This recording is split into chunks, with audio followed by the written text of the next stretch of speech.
afternoon. We are going to continue with the recovery subject, but we are going to present now a proposal, a methodological guide for pre-disaster recovery planning processes. So we are going to talk about preparedness for recovery. I would like to begin with a sentence that basically says what is the entire objective of this. That is a Seneca phrase. It takes an era to build a city and 10 minutes to destroy it. So the challenge that we have is, and what it shows us, is when recovery processes are not well managed, its effect in people and community affected remains for a long period. They could really make the life of the people worse, and it has a significant impact on societies at all levels. And most of the times, this is not so visible. We are going to talk about risk scenarios that became disaster scenarios and evolves in recovery scenarios. And I think that we are all familiar with this alliance between threats and vulnerabilities, between the physical and social dynamics, and how together compound risk and compound risk scenarios. And when these risk scenarios are not managed, it becomes a disaster. So we have these risk scenarios, disaster scenarios, and the post-disaster scenario that is the recovery scenario. We used to have measures to address basically the disaster scenario, that the preparedness for response measures, but we are trying to implement guidelines, proposals, policy decisions to address the risk scenarios in order to reduce the risk. But we have a gap in how to address post-disaster scenario, recovery scenarios with anticipatory measures. So we have some examples here, but I want to move forward because it's a short time. And just to show here how this circle of disaster that evolves to recovery, when recovery is not addressed, what we have is the reconstruction of vulnerabilities, the reconstruction of risk, and we have a new disaster scenario. So we have a vicious circle that is happening once and the other, once and over again. We will say what is recovery and what is pre-disaster recovery planning, and taking what ISDR has established for recovery, that are the actions and decisions taken after a disaster, with a view to restoring or improving the pre-disaster living condition of the stricken community, encouraging and facilitating the necessary adjustment to reduce disaster risk. We are talking about pre-disaster recovery planning as a process of institutionalizing capacities for recovery, which is undertaken before a disaster happens. So the idea of institutionalized practices is the core objective of this guide that we are presenting, because what we have basically are ad hoc measures, ad hoc decisions that are taken in each recovery scenario and that should be established or institutionalized. The rationale of preparing for recovery before disaster is in order to avoid what has been called the tyranny of rush, in order to save lives, save money, reduce reconstruction of risks, and prevent secondary disasters that could happen, and speed also the recovery process after disaster. This is part of the Hyogo Framework of action, basically the 5 priorities, that is strengthen disaster preparedness for effective response at all levels, but at the moment we have not well addressed recovery. The time of recovery is a time of very sexy for opportunistics in some cases. So what could we do in order to move and to turn on that opportunistics into a real time of opportunities for the people and for the society to learn about what has happened and to address new situations? The idea of pre-DRP is to minimize uncertainties. Usually, recovery processes are characterized by having many things happening at the same time. It's a very chaotic moment when there is no clear guidelines, there is no clear lines of command, and there are several gaps. Sometimes the decisions that are taken are poor decisions because they are under stress and the decision makers are dealing at the same time with the management of the emergency. Working in recovery before a disaster happens improves and allows accountability and clear assignation of roles and responsibilities, facilitates business continuity for governments and for the private sector, and provides the sound and transparent and legal basis for effective recovery planning. So we are going to move a bit into what each one of these elements means. This guide that has been prepared is oriented to decision makers, the people that make decisions related to recovery, basically public policy decisions at national, regional, and local governments. And also it is oriented to public and private or social community stakeholders who play a role in implementing these decisions. It's a process of building capacities on disaster-prone countries. The objectives are basically three. One is to create and enable institutional, legislative, and policy environment, because it is not easy to talk about recovery before we are in the middle of the situation. It is also to prepare national, regional, and local institutions and the public to manage recovery processes, and to develop standard operation procedures, advance agreements, institutional agreements, planning, and financial agreements. All of this before a disaster strikes. We have some guidelines for disaster recovery action plan that should be based on risk mapping scenarios in order to analyze potential capacities to build upon, identify possible obstacles and bottlenecks, identify which one are the unclear lines of authority, what are the capacity shortfalls, and what are the lessons for previous disaster. The idea is to have strategies to strengthen preparedness for recovery, implement it and sustain it, and as far as possible to build upon existing capacities. What we are seeing now is the classical elements for a plan that have activities, indicators, goals, but the main element here is to get the commitment, to get engagement of the different stakeholders that has to participate. We have moved the process.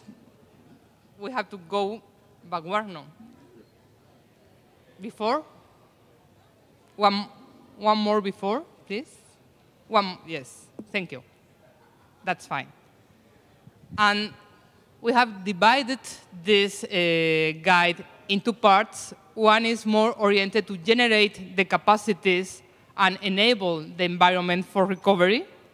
And basically, it has three major elements: advocacy, common vision, and a common baseline.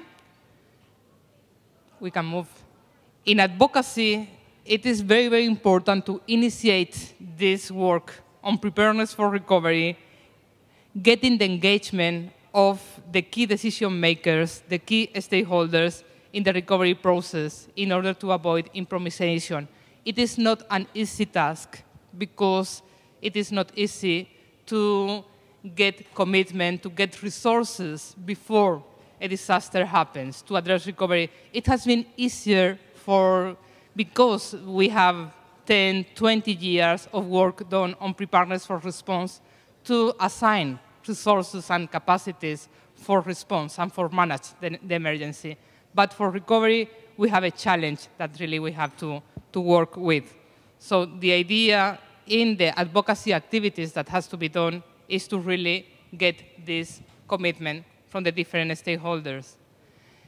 As part important of this commitment is to have a common vision of recovery between the different entities that participate on it. We have the private sector with its own vision, the public development vision, the environmental, social, and economical vision. It is necessary to have a common vision, to have clear assignation of roles and responsibilities, and to know what is the place that we want to achieve. For that, there is nothing better than learn from the past, know what are the probabilities, what are the kind of disaster that we could face, and learn from the lessons that we have had. What we have seen in most of the recovery processes is that they are focused on infrastructure mainly, and that people basically has to recover by themselves through remittances, through the means that they can. Most of the times they are poorer than they were before the disaster, but that is an invisible process that is not recorded. The second part of this guide and this work that is suggested is to institutionalize the capacities for recovery, basically having different modalities, governance, management, and skills. I'm going to move quickly to that. Establishing modalities, the idea is to work on concrete scenarios, on concrete areas that could be affected, and to identify who will be responsible for what, when, and where are the affected areas. So what we have to see is that we don't have one single institution, one single area of the territory involved. We have at-risk areas that should be attended. A core element on this discussion is governance. Which policy, institutional, and process arrangements needs to be in place to ensure accountability and resources? We have normative and legal frameworks for recovery that has to be established, institutional arrangements for recovery to avoid this ad hoc arrangement that used to be done, and financial arrangements for recovery. Most of the times, recovery relies on external debt, on external loans, and increase the fiscal and the vulnerability of the countries affected and of the people affected. In management, we have several areas to address how we can ensure that we will have adequate management capacities to manage the information, communication management, how to provide a clear message to the population and to the different stakeholders. Legal advice and claims management is another area to pay attention. Logistics and procurement, we have to do everything faster, but we have to do it accurately. And how to avoid to lose the lesson of the lessons that we have learned in each recovery process. So recovery knowledge management is an important area. Recovery used to be like a nightmare, and nobody wants to talk about it when it happens, after it has happened. And finally, how to get the skills, the technical skills, to be able to assess the damages and the needs, the post-disaster needs assessment, and to elaborate the recovery frameworks, and how to get and transfer best practices in recovery in the different sectors involved. So that is from my part. If you have any questions, I will be happy to answer.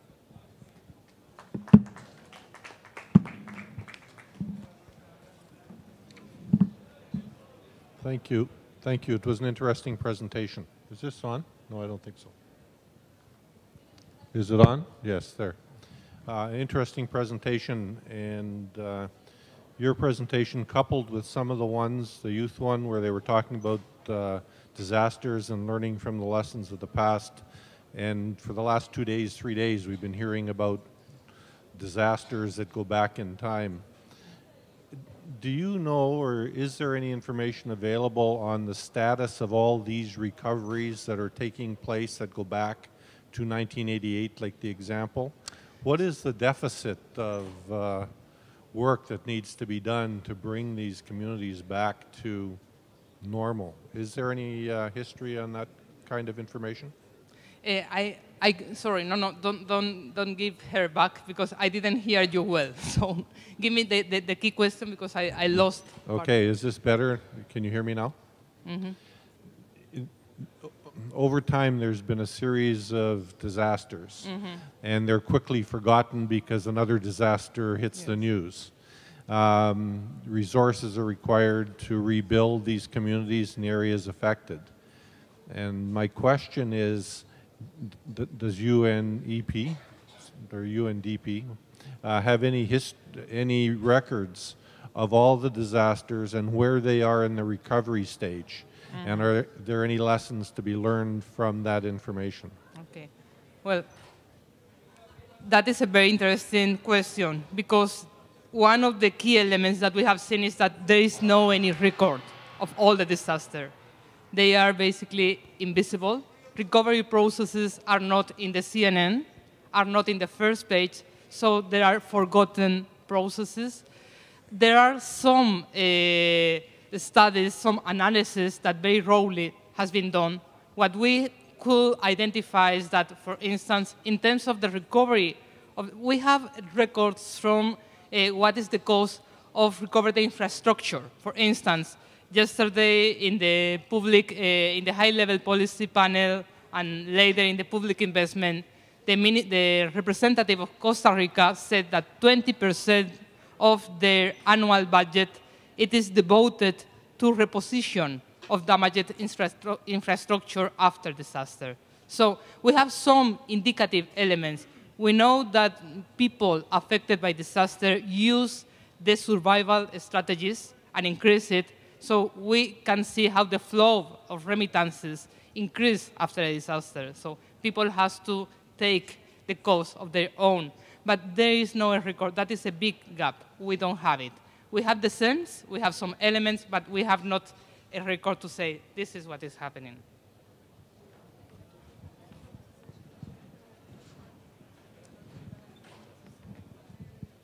Thank you very much.